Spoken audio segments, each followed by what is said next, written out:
Komisi 1 Sentil Prabowo ajukan proposal damai tapi ditolak Ukraina. Jakarta, CNN Indonesia, Ketua Komisi 1 DPR RI Mutia Hafid menyentil Menteri Pertahanan Prabowo Subianto soal pernyataan terkait konflik geopolitik khususnya yang terjadi antara Ukraina dan Rusia. Meminta kepada Menteri Pertahanan RI Prabowo Subianto untuk berhati-hati dalam menyampaikan opini khususnya terkait konflik geopolitik antara Ukraina dan Rusia, ujar Mutia dalam keterangan tertulisnya, Senin 5 Juni. Permintaan itu Mutia sampaikan menyusul penolakan yang dilakukan Ukraina terhadap proposal damai yang sebelumnya diusulkan Prabowo baru-baru ini.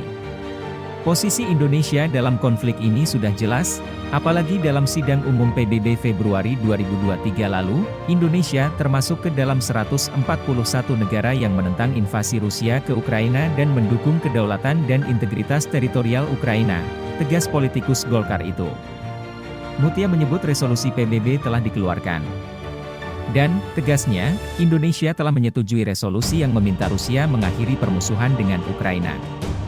Indonesia juga meminta Rusia menarik mundur pasukannya dari Ukraina. Ia menegaskan, Indonesia tetap menjunjung tinggi penegakan aturan atau rule of law, khususnya piagam PBB dan hukum internasional. Indonesia, kata Mutia, menganut politik luar negeri bebas aktif.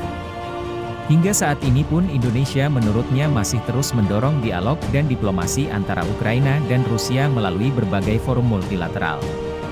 Serta meminta negara-negara di dunia menyerukan penghentian perang di Ukraina agar tidak berakhir pada konflik yang berbahaya seperti perang nuklir yang bisa keberlangsungan hidup umat manusia, ujar perempuan yang sebelumnya dikenal sebagai jurnalis televisi tersebut. Prabowo sebelumnya menyampaikan proposal resolusi perdamaian untuk mengakhiri perang Ukraina-Rusia saat hadir dalam Forum International Institute for Strategic Studies, ISS, Shangri-La Dialogue di Singapura, Sabtu 3 Juni lalu. Prabowo menyodorkan 3 poin untuk menghentikan perang antara Rusia dan Ukraina yaitu gencatan senjata, penarikan pasukan, dan referendum. Selanjutnya, Prabowo juga mendesak pasukan kedua negara mundur sejauh 15 km dari titik gencatan senjata demi menciptakan wilayah demilitarisasi. Menurutnya, zona demilitarisasi itu nantinya harus diamati dan dipantau pasukan penjaga perdamaian Perserikatan Bangsa-Bangsa, PBB. Setelah itu, Prabowo mengusulkan agar PBB menggelar referendum untuk menentukan warga di zona demilitarisasi itu ingin bergabung dengan Ukraina atau Rusia. Saya mengusulkan agar dialog Shangri-La menemukan modus deklarasi sukarela yang mendesak Ukraina dan Rusia untuk segera memulai negosiasi perdamaian, kata Prabowo, sebagaimana dilansir Reuters. Ditolak Ukraina, diduga seperti usulan Rusia. Merespons hal tersebut, pemerintah Ukraina menolak mentah-mentah proposal yang disampaikan Prabowo di Singapura itu.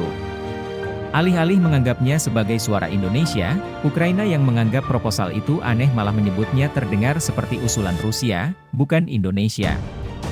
Terdengar seperti usulan Rusia, bukan usulan Indonesia. Kami tidak butuh mediator seperti ini datang ke kami, dengan rencana aneh ini, ujar Menteri Pertahanan Ukraina, Oleksiy Reznikov, seperti dikutip AFP, Sabtu 3 Juni. Reznikov melontarkan penolakan ini tak lama setelah Prabowo menyampaikan proposal perdamaian ketika berpidato di Shangri-La Dialogue di Singapura.